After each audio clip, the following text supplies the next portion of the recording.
개혁주의 505주년 기념 예배 오신 여러분들을 주님의 이름으로 환영합니다. 오늘은 제가 질문 하나를 던지는 것으로 설교를 시작해 볼까 합니다. 여러분 혹시 불협화음이라는 단어의 뜻을 알고 계십니까? 국어사전에서는 이 의미를 이렇게 정의합니다. 둘 이상의 음이 동시에 날 때 서로 어울리지 아니하여 불안정한 느낌을 주는 혹은 의사소통이 원활하게 이루어지지 않거나 주장이 엇갈려 서로 융합되지 못한 상태를 비유적으로 이르는 말. 여러분 눈을 한번 감아보시지 않으시겠습니까? 눈을 감고 한번 상상해 보십시오. 여러분 지금 오케스트라 극장 한가운데 있다고 생각해 봅시다. 여기저기서 바이올리니스트, 피아니스트, 트럼펫 연주자들, 또 드럼을 치는 연주자들 한 명 한 명씩 무대를 오르기 시작합니다. 그러나 문제가 하나 발생합니다. 가장 중요한 사람인 지휘자가 나타나지 않는 것입니다. 이쪽 저쪽 자기만의 방식대로 연주를 진행합니다. 그야말로 그것은 아수라장이 되고 맙니다. 이제 여러분 눈을 뜨셔도 됩니다. 이 공연, 과연 우리 머릿속으로 상상한 그 공연 과연 경이롭다 혹은 환상적이다 라고 말할 수 있을까요? 제가 이 말씀을 드린 이유는 무엇일까요? 네, 여러분이 추측하고 있는 그것 맞습니다. 오늘 본문인 이사야 7장의 전체 메시지가 인간의 불협화음을 보여주고 있습니다. 자, 이렇게 어떻게 이 이사야 7장이 불협화음이 되는지를 여러분에게 말씀드리도록 하겠습니다. 그 배경은 이렇습니다. 아수르의 세력이 커지자 북이스라엘인 에브라임과 시리아 족속들이 동맹을 맺고 아수르를 견제하기 시작합니다. 그리고 급기야 남왕국 유다가가 동맹에 가입하기를 거부하는 순간 그것을 알고 유다까지 쳐들어와 그들을 위협하기 시작합니다. 그때 이사야는 7장 4절 또 7절 하나님의 말씀을 담대하게 전하기 시작합니다. 자, 4장과 7절 말씀을 함께 봉독하도록 하겠습니다. 4장 4절입니다. 그에게 이르기를 너는 삼가며 조용하라. 르신과 아람과 느말리아의 아들이 심히 노할지라도 이들은 연기난 두 부직갱이 그루터기에 불과하니 두려워하지 말며 낙심하지 말라. 그리고 7절입니다. 주 여호와의 말씀이 그 일은 서지 못하며 이루어지지 못하리라. 이사야는 아하스 왕이 불신앙의 모습으로 나아가자 이사야는 아하스 왕에게 두 번이나 외쳐서 말합니다. 두려워하지 말라. 만군의 여호와가 너와 함께 할 것이다. 그 동맹은 전혀 이루어지지 못할 것이다. 그러나 어리석게도 아하스 왕은 이사야의 말을 싸그리 무시한 채 하나님의 말씀에 불신앙적인 모습으로 나아갑니다. 그리고 급기야 불협화음을 내며 하나님께서 함께 하신 하나의 악장에 먹칠을 치고 맙니다. 자, 저는 오늘 이 두 가지 주제를 가지고 말씀을 전해볼까 합니다. 첫째, 불협화음을 낸 아하스의 불신앙과 그리스도의 거절당하심. 둘째, 우리가 묻어야 할 근본적인 질문, 그리하면 그리스도인인 우리는 어떻게 해야 하는가에 대한 대답, 즉 그 대답을 이사야 선지자의 태도를 보고 알아가기를 원합니다. 자, 그럼 본문 속으로 들어가 보도록 하겠습니다. 첫째로 우리가 던져야 할 물음은 이것입니다. 불협화음을 조정했던 왕 아하스의 잘못은 무엇이었을까요? 과연 그 해답은 어디에서 발견할 수 있을까요? 제가 여러분의 관심을 집중시키고 싶은 것은 바로 7장 12절입니다. 자, 7장 12절을 함께 봉독하도록 하겠습니다. 12절입니다. 아하스가 이르되 난 구하지 아니하겠나이다. 나는 여호와를 시험하지 아니하겠나이다 한지라. 이쯤에서 질문 한 가지를 드리고 싶습니다. 과연 여러분의 눈에는 아하스가 한 이 말이 믿음적인 말씀으로 보이십니까? 아니면 불신앙적인 믿음 없는 대답으로 보이십니까? 여러분이 한번 생각해 보시기 바랍니다. 그러나 이 대답은 13절에 나와 있습니다. 제가 13절을 쉬운 성경으로 봉독해 드리도록 하겠습니다. 13절입니다. 이사야가 말했습니다. 다윗의 자손 아하스여, 잘 들으십시오. 왕은 백성의 참을성을 시험한 것으로 부족해서 이제는 하나님의 인내하심까지 시험하십니까? 네, 그렇습니다. 아하스의 왕의 대답은 불신앙으로 가득 찬 것이었습니다. 그렇다면 그의 문제는 무엇이었을까요? 이사야 주석가인 이자 교수님이신 알렉 모티어는 아하스 왕의 문제점을 이렇게 지적합니다. 그의 문제는 믿음을 보류하고서 하나님의 선을 의심한 것이었다. 그런 마음으로 징조를 구하는 것은 믿지 않는다는 것을 보여주는 증거가 된다. 그리고 그는 더욱 한 걸음 더 나아갑니다. 그리고 날카로운 칼같이 이렇게 말했습니다.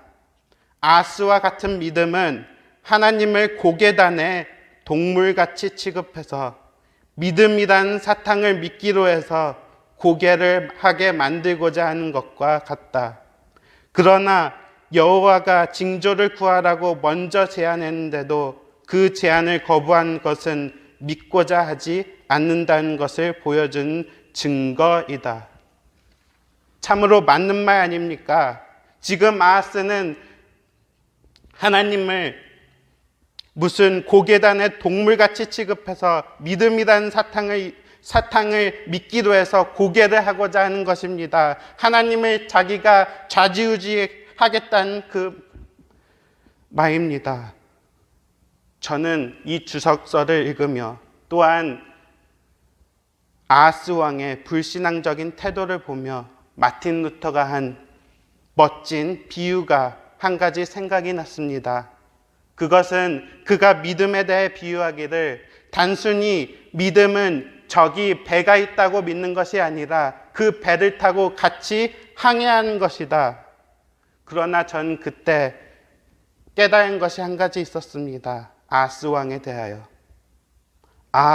아하스 왕은 배를 타고 항해하는 것은 물론이고 배가 있다는 것조차 거부하고 있구나. 여러분, 그렇다면 생각을 한번 해볼까요? 21세기를 살아가고 있는 지금 아하스 왕 같은 믿음이 어떻게 나타나고 있을까요? 그것은 어떻게 현실화되고 있을까요? 그 생각을 하고 있을 쯤 머릿속을 스치며 생각나는 것이 한 가지 있었습니다. 하나님께서 저에게 이렇게 말씀한 것만 같았습니다. 중구야, 너는 아하스와 같은 믿음이 어떻게 나타나는지 알고 싶니? 그러면 알려줄게. 사람들이 나보다, 나의 말씀보다 자신의 일을 더 중요시하고 그것을 의지하면서 내가 하나님을 믿는다라고 말하는 사람들이란다. 저는 이와 관련돼서 제가 겪었던 예가 한 가지 생각났습니다. 때는 한 2학년쯤, 재작년쯤인가 일어난 일입니다. 그때는 특별 새벽 기도의 주간이었고 고난 주간이었습니다.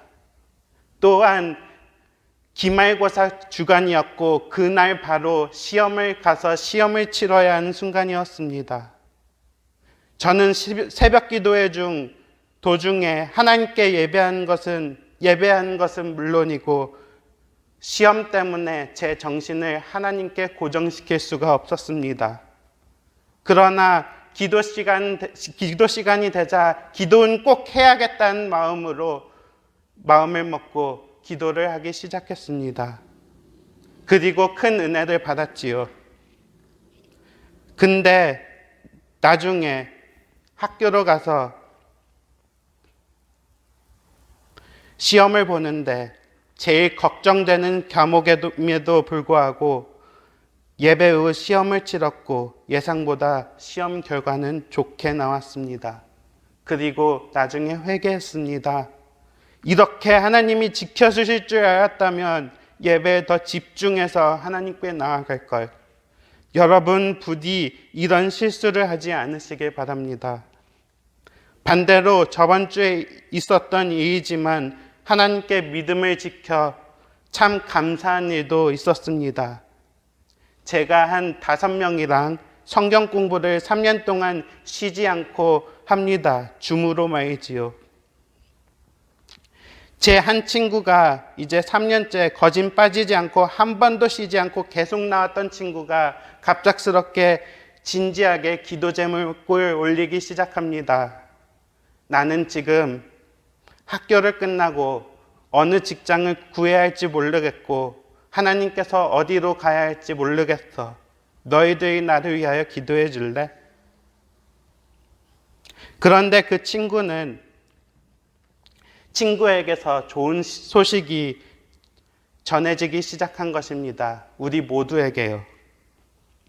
지금 교생으로 일하고 있는 학교에서 그 프로그램이 끝나면, 그 공부하고 있는 프로그램이 끝나면 그 학교에 와서 일해달라는 선생의 직분에 대한 제의를 한 것입니다.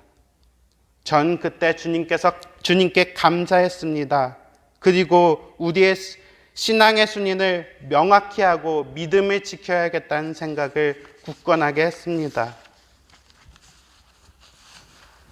여러분, 믿음을 뒷전으로 하고 하나님을 우선순위에 멀리 두고 세상의 것을 먼저 선택하지 마십시오. 그리하면 우리는 저처럼 후회할 것입니다. 하나님의 마음을 바로 아프게 할 것입니다. 그렇다면 이런 불신앙의 모습을 보이고 믿음이 없는 삶을 살면 하나님은 어떻게 하실까요?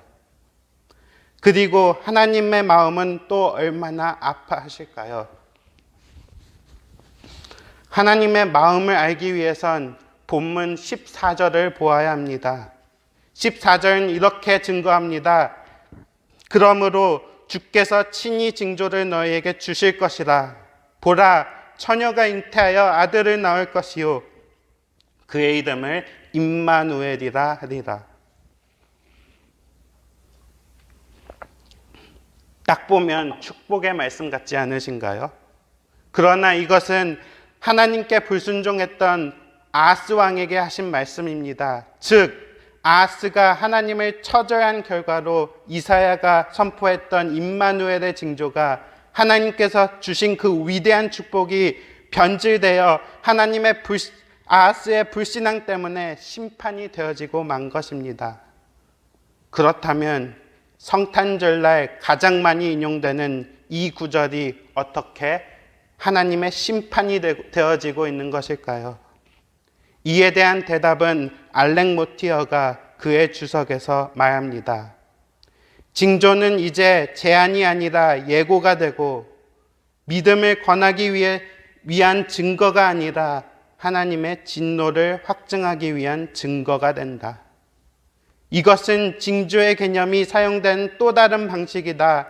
즉 어떤 역사 또는 일련의 역사가 여호와께로부터 왔고 여호와에 의해 행해졌다는 것을 회고적으로 확증해 준 수단인 것이다.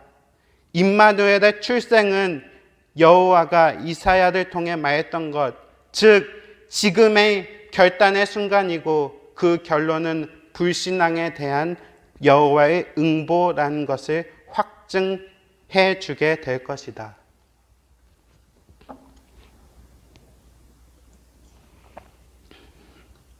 이 말씀을 통하여 하나님의 마음이 느껴지지 않으신가요? 혹시 마음이 불편해지지 않으신가요?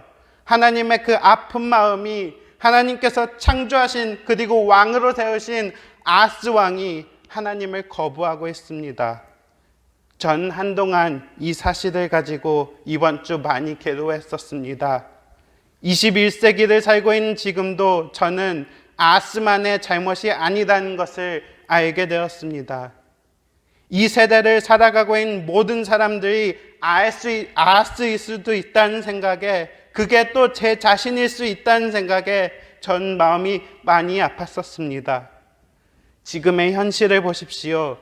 505주년 종교개혁 주일날, 사람들은 할로윈을 즐기겠다는 마음으로 하나님의 말씀을 떠나서 세상으로 나아가 방황하고 있습니다. 그리고 한국에서는 100여 명이나 되는 사람들이 죽었다는 것을 뉴스를 통해 알게 되었습니다. 전 개인적으로 저 사람들의 영혼을 걱정한 마음으로 마음이 많이 아팠었습니다.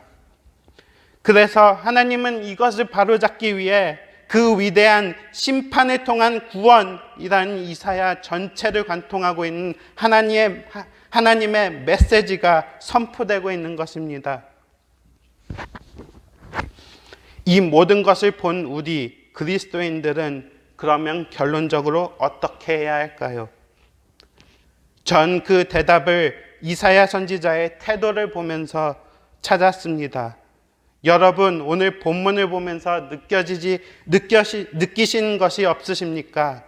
선지자 이사야를 보면서 저는 딱 한 말씀이 생각이 났습니다. 네, 맞습니다. 그 말씀은 이사야의 소명장이라고 할 수 있는 6장 9절의 말씀이었습니다. 거기서 하나님께서는 이사야에게 이렇게 말씀하십니다. 가서 이 백성에게 전하여라. 너희가 듣기는 들어도 알아듣지 못하고 보긴 보아도 알아보지 못할 것이다. 이사야 선지자는 이 말씀을 받고 도대체 무슨 말씀인지 쉽게 이해가 가지 않았을 것입니다. 그러나 저는 확신합니다. 아마도 6장에서 이 말씀을 받고 7장에서 와서 그 말씀에 확신할 것이라고 전 깨달았습니다. 그리고 이사야는 이 말씀을 분명히 붙들고 있었을 것입니다. 그러나 그럼에도 불구하고 이사야는 거절되는 하나님의 말씀을 담대하게 선포하기 시작합니다. 왜냐하면 그는 풀은 마르고 꽃은 시드나 우리 하나님의 말씀은 영원히 서리라 라는 말씀을 꽉 붙잡고 있었기 때문입니다. 아마 이사야는 속으로 이렇게 외쳤을 것입니다. 그래, 지금은 이 말씀이 인간 손에 거부되고 있지. 그렇지만 언젠가는, 미래에는 이 말씀이 꼭 성취될 것이야. 이스라엘은 망하게 될 것이고 다시 돌아오고 하나님께서 한 왕을 일으켜 세우셔서 이 백성들을 구원할 것이야 라는 그 소망을 이사야는 마음속에 품고 있었을 것입니다. 여러분, 여기서 교훈을 받고 세상을 담대하게 나아가십시오. 그리고 서십시오. 그렇습니다. 거절당한 것은 그리스도인이 당해야 할 마땅한 사명인 것입니다. 저는 이 모범을 보였던 사람들 중에서 거절을 당했던 또 다른 한 사람, 오늘 종교개혁 주일의 주인공 마틴 루터의 예화를 하나 나누어 보고자 합니다. 마틴 루터는 그의 친구 폰 크레베르크와 교제하며 그에게 전도에 대해서 이런 지적을 했던 적이 있습니다. 자네 역시 형제들을 구원하고자 하는 갈망을 갖고 있을 것일세. 그것은 신앙이 순수하다는 확실한 표지이지. 자네를 여전히 기다린 것은 괴로움, 즉 자네의 간절한 발언에 대한 비방, 수치, 그리고 박해뿐이라네. 나는 복음을 전하고 싶어하는 사람은 누구든지 과거의 사도들처럼 모든 것을 단념하고 언제라도 가리지 않고 죽을 각오를 하는 게 마땅하다고 세상이 만들어질 때부터 그리스도가 말씀하셨다는 것을 잘 알고 있네. 여러분, 이 마틴 루터의 말을 듣고 깨닫는 것이 없으십니까? 그렇습니다. 마틴 루터도 이사야도 심지어 예수님께서도 거절을 당하셨습니다. 하루는 저도 이런 일을 당한 적이 있었습니다. 제가 아르바이트한 일터에서 일어난 사건이었습니다.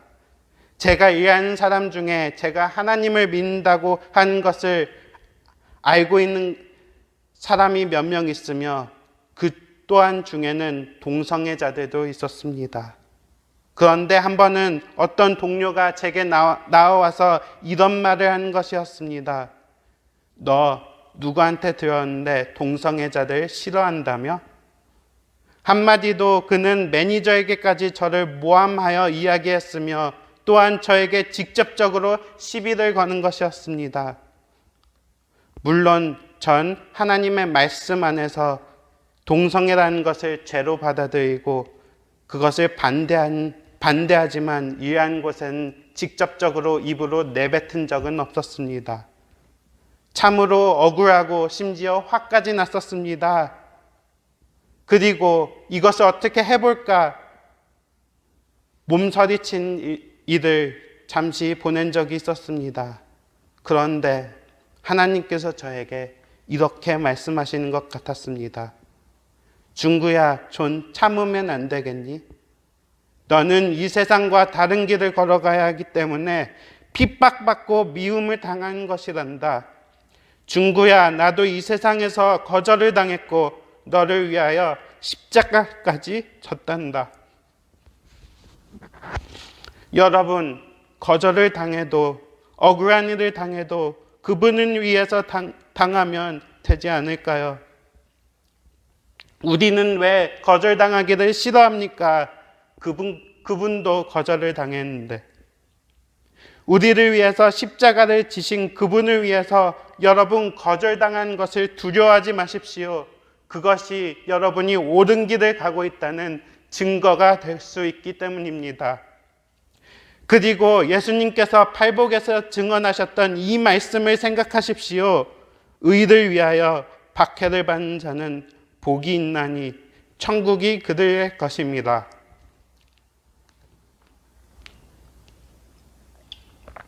그렇습니다. 우리는 천국을 약속받았습니다. 담대히 세상에 우뚝 서십시오. 그리고 마틴 루터가 기도한 것처럼 기도하십시오. 당신의 선한 뜻을 인정하지 않는 이들을 변화시켜서 그들과 우리가 그리고 우리와 그들이 당신의 뜻을 위해서 살아가고 당신을 위해서 어떤 불의와 십자가와 어려움이든지 간에 기쁘게 끈기 있게 달게 감당해서 당신의 인자하고 자비롭고 완전한 뜻을 인정하고 살펴보고 맛볼 수 있게 하소서. 저는 오늘 끝으로 이 말씀을 생각하며 제가 스스로 지었던 시 한 편을 나누고 말씀을 마무리해 볼까 합니다.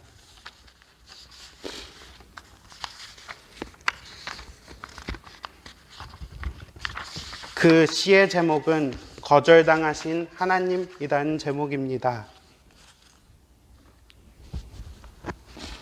세상을 창조하시고 인간을 창조하셔서 세상의 모든 것을 주셨는데도 아담과 하와에게 거절당하신 나의 하나님.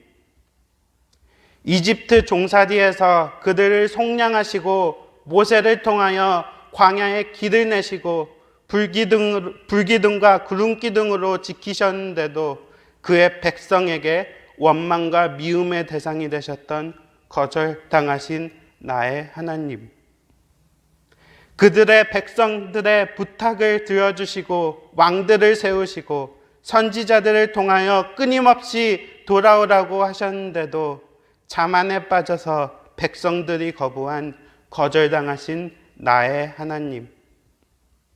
아하스를 통하여 임마누엘의 징조를 보여주셨는데도 불신앙으로 나아갔던 아하스와 그분의 탄생조차 거부되었던 거절당하신 나의 하나님. 성탄의 밤 아기 되신 독생자 예수 그리스도, 그분의 누우실 곳조차 없어서 추위에 떨셔야만 했던 거절당하신 나의 아기 예수님. 그분의 사역 내내 바리새인과 그분의 백성들의 핍박과 질투의 대상이 되셨던 거절당하신 나의 예수님. 나의 죄와 그분의 백성들을 위해 십자가를 지셨는데도 불구하고 그것을 모르고 예수님을 십자가에 못 박는 나의 거절당하신 예수님. 현대시대에 들어와 그분을 무시하고 교회조차 등을 돌리는 끊임없이 거절당하신 나의 예수님. 때때로 나 때문에, 나의 불신앙 때문에 세상에 빠져서 그리스도의 등을 지는 나에게조차 거부당하시는 나의 예수님. 나는 그 거절당하신 예수 그리스도를 사랑합니다. 그리스도께서 거절당하심으로 나를 용서해 주시고 나를 용납해 주신 그분의 은혜에 나는 눈물을 흘립니다. 이제 그분께서 거절당하심으로 나도 세상의 거절을 당하러 세상에 나아갑니다. 여러분, 거절당한 것을 두려워하지 마시고 이사야처럼 담대히 서십시오. 그리고 꿈을 가지십시오. 하나님께서 새로운 역사를 창조하실 그 꿈마입니다.